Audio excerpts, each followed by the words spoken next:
Yesu ashimwe cyane, ndabashuje kandi mu izina ry'Umwami wacu Yesu Kristo.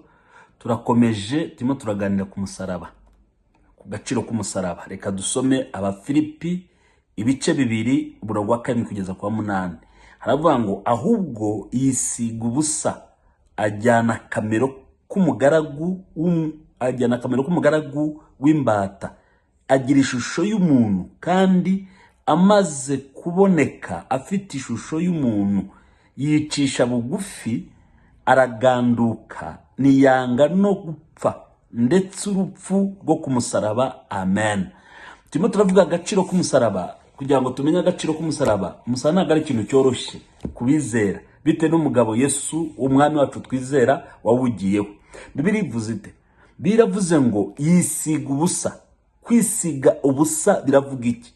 Biravuga kubera inyungu z'umusaraba, kubera umusaruro wanjye nawe n'abandi bazava mu musaraba, kubera ibyo Yesu yabonaga mu musaraba, byatumye yemera gutakaza cyangwa gusiga byose kubw'umusaraba. Yemera kurekura ishusho y'ubumana, aca bugufi, agera ku rwego rukabije rwo kuba umuntu. Ntabwo cyoroshye. Tekereza kuva ku shusho y'ubumana akagera ku rwego rwo kwicisha bugufi, akagera ku rwego rwo kuba umuntu, rwo kugira ishusho y'umuntu. Icya kabiri, yicisha bugufi, iyambura icyubahiro cy'ubumana yari yambaye. Kristo yari Imana, ni Imana.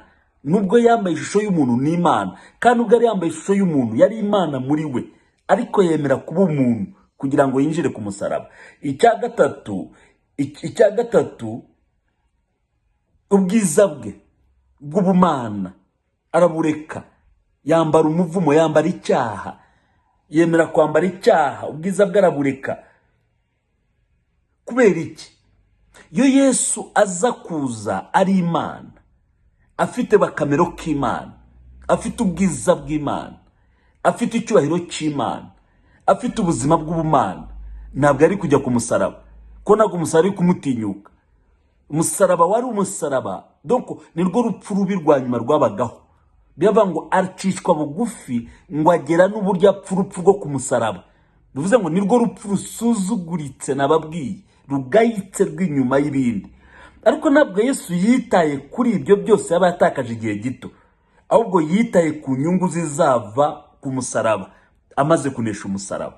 Rero Mukristo, mwene data, nshuti y'umusaraba, wowe wizera umusaraba wa Kristo, wisuzumye, wiyiniye nk'uko Pawulo yabwiye mu Bakorino, ukitekerezaho, hari icyo watakaje kubw'uyu musaraba, hari ikintu waretse kubw'uyu musaraba, hari ikintu wahombye kubw'uyu musaraba, hari ikintu wigomwe kubw'uyu musaraba, hari ikintu wateye umugongo kubw'uyu musaraba, cyangwa se uracyawuhekanye n'ibindi byose. Abantu bahekanye umusaraba ishyari, urwango, umujinya, ubugome, kuroga, kuraguza, guterekera. Hari ikintu waretse kubw'umusaraba.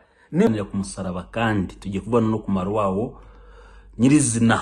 Reka turebe igitabo urwandiko Paulo yandikiye Abagalatiya ibice 6 umurongo wa 14 n'uwa 15. Haravuga ngo ariko jyeweho sinyirata ikindi keretse umusaraba w'umwami wacu Yesu Kristo, wateye k'iby'isi bimbera nk'ibibambwe, nanjye nkabera iby'isi nk'ubambwe. 15.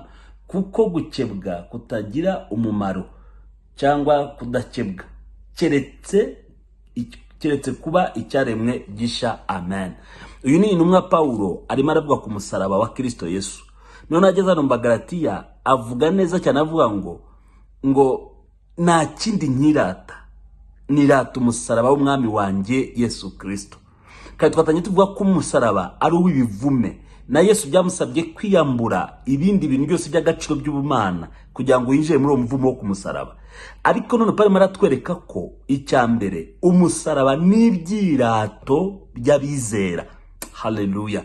Nk'uko umuntu ajya yirata ubutunzi, umuntu ajya yirata abana yabyaye, umuntu ajya yirata umuryango avukamo, umuntu ajya yirata inzu nziza atunze, umuntu ajya yirata imodoka nziza agendamo, abizera bo bagomba kwirata umusaraba wa Kristo, kuko umusaraba wa Kristo urenze ibyo byose tureba mu isi. Pawulo avuga ngo nta kindi nyirata, sinyirata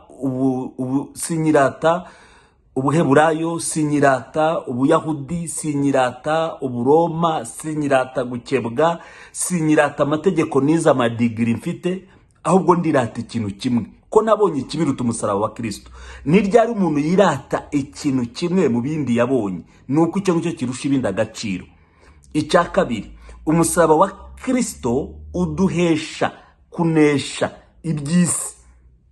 Haleluya. Uduhereza ubushobozi bwo kunesha iby'isi, kuko avuga ngo nsigaye mbirewe nk'ubambwe, nabyo bikamfata nk'ubambwe kubw'umusaraba wa Kristo. Umusaraba wa Kristo ni ushobora kuduha imbaraga zo kunesha iby'isi, ukaba mu isi ariko utari uw'isi, ukaba mu isi ariko iby'isi ubibona nk'ibibambwe, ukaba mu isi ushobora kunyurwa, ukaba mu isi ushobora kuryama ugasinzira, ukaba mu isi ufite amahoro.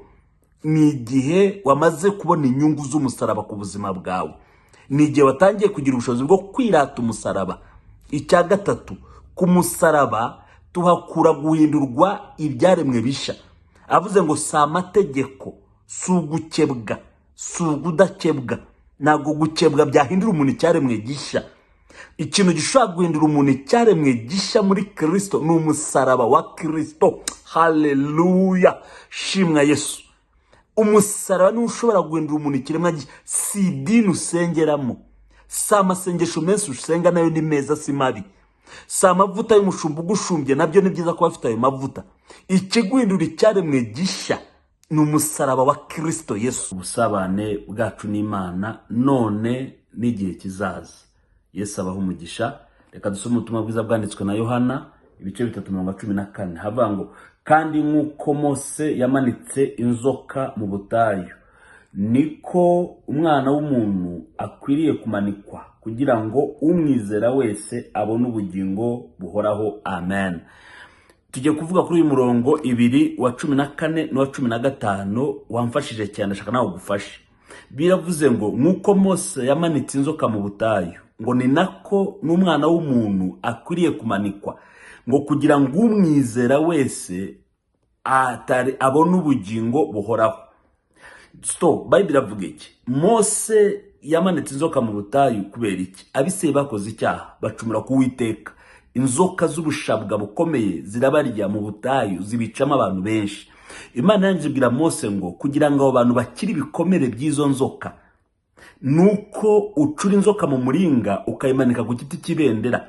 Umuntu wose uzajya wubura amaso akareba iyo nzoka y'umuringa imanitse azajya akira ibikomere bya ya nzoka. Ngo Mose acura iyo nzoka mu muringa ayimanika ku giti cy'ibendera. Umwisirayeli wese ufite igikomere cy'inzoka n'ubushabwe bw'inzoka, iyo yuburaga amaso akareba inzoka imanitswe ku giti, bwa bushabwe bw'inzoka n'ubumara bwarakiraga, akaba muzima, agasura mu bandi. Ngo uko ni nako umwana w'umuntu akwiriye kumanikwa, kugira ngo ku musaraba, kugira ngo umwizera wese, umuhanga amaso wese abone ubuzima buhoraho. Ubuzima ni iki? Ni ubusabane bwacu n'Imana, kuko igihe umuntu agifite ubusabane n'Imana yari afite ubuzima buhoraho. Rero iyo ubusabane n'Imana butandukanye n'umuremyi, iyo ubuzima bwacu butandukanye n'umuremyi, ubusabane bwacu butandukanye n'umuremyi waburemye ubuzima bwacu, ntabwo tuba tugifite ubuzima buhoraho bwisanzuye imbere y'Imana. Ni iki rero gishobora gutuma twongera kugira ubuzima bwisanzuye? Nuko twubura amaso tukareba Imana, tukareba umukristo uri ku musaraba, kuko umusaraba wa Kristo niwe yicisha ubushabwa cyangwa ubukana bw'icyaha, aricyo atandukanyije n'Imana. Umusaraba wa Kristo niwe ukiza ibikomere, niwe ukiza inkovu z'icyaha. Nk'uko inzoka y'umuringa imanitse mu giti yakizaga ibisebe by'ubumara bw'inzoka zaryaga Abisiraheli, ni nako umusaraba wa Kristo iyo umuntu awutumbira akawuhanga amaso, nawe udukiza ibikomere cyangwa ibisebe by'icyaha, aricyo atandukanyije n'Imana. Rero ndashimira Kristo kubw'umusaraba we, kuko abawutumbire bakawuhanga amaso, umusaraba wa Kristo ubakiza bya bikomere batandukanya n'Imana, bakongera akagira ubusabane bw'Imana bwa none ni mu gihe kizaza bakazabana n'Imana. Ndakubwira iki mwene data rero? Ndakubwira ngo hanga amaso umusaraba wa Kristo. Kubera iki? Nta cyaha, nta gikomere cy'icyaha, nta nkovu y'icyaha, nta mbaraga z'icyaha, nta muvumo w'icyaha, nta butware bw'icyaha, nta bushobozi bw'icyaha buri hejuru y'umusaraba. Buri kintu cyose no kumara umusaraba ni nyinshi, ariko reka tuganire twashoboye gutegura. Reka turebere hamwe igitabo urwandiko Pawulo yandikiye Abakolosayi ibice 2:15 wonyine. Havuga ngo kandi imaze kunyaga abatware n'abafite ubushobozi ibahemura ku mugaragaro, ibivuga hejuru kubw'umusaraba. Amen. Urwandiko Pawulo yandika hanga rero arimo aragaragaza umusaraba, umaro w'umusaraba. Doko arimo arekana ko umusaraba nagumaro wawo ari wo kudukuraho ibyaha gusa no kutweza. Oya, ahubwo umumaro w'umusaraba wa mbere, umusaraba niho hanesherejwe imyuka mibi yose.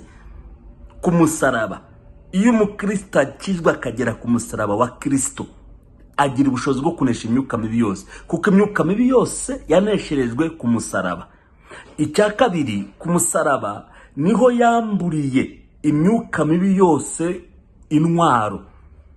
Bivuze ngo imyuka iturwanya yose nta ntwaro ifite. Yesaya yaravuze ngo intwara azazindura imabuzo. Bivuze ngo ntago imyuka mibi ifite intwaro zo kurwanisha ku musaraba. Aho niwe Yesu, kuko Satani yamuteze ikindi gihe bahuriye ku musaraba, amwambura ububasha n'intwaro aramunesha. Icya kabiri, ku musaraba niho imyuka mibi yamburiwe imbaraga n'ububasha ku bana b'Imana. Icya gatatu, ku musaraba niho imyuka mibi yamburiye ubutware. Bivuga ngo nta myuka mibi ifite ubutware ku musaraba, kuko niho Yesu yayikoreje isoni. Abayimbi korali Rebote yararimbye ngo ku musaraba ngo niho umuntu abonera, sibyo? Ngo yamuhemuriye ku musaraba, niko baririmbye ngira ngo ku mutware w'isi y'umwijima yamuhemuriye ku musaraba. Ku musaraba niho intsinzi yagaragariye y'abizera ya Kristo. Kristo ntabwo yatsinze kubwe, by the way, ko Yesu n'ubundi yari yaratsinze, yari Imana. Ntabwo yigeze akora icyaha, ntabwo yigeze aneshwa na Satani, yari Imana kuva kera. Ahubwo intsinzi ye yayitanze cyangwa yayikoreye ku bwacu, kubizera. Bivuze rero ngo ubu butsinzi n'ubundi Yesu yaratsinze Satani. Ubu butsinzi bw'icyaha ni inyungu zacu ku musaraba. Ubutsinzi bw'imyuka mibi ni inyungu zacu ku musaraba. Kwamburwa kw'intwara imyuka mibi ni inyungu zacu ku musaraba. Murabyumva neza? Kuneshwa kw'imyuka mibi ni inyungu zacu ku musaraba. Ariko ndakubwiza ukuri ngo buri imbaraga zose na buri mwuka wose na buri butware, nk'uko Pawulo byanditse mu Bakolosayi, byahemuriwe ku musaraba. Ibyo ubona bikikurwanya, ibyo ubona bikwirukankaho, ibyo ubona bikubuza gusinzira, ibyo ubona bikubuza amahoro, ibyo ubona bikuzengereje, ndashaka kubwiza ukuri ngo nushaka ugende ubitangarize. Kubw'umusaraba wa Kristo nta butware bigufiteho. Kubw'umusaraba wa Kristo nta ntwaro yo kurwanya bigifite. Kubw'umusaraba wa Kristo nta mbaraga bigifite. Kubw'umusaraba wa Kristo nta bushobozi bikigufite.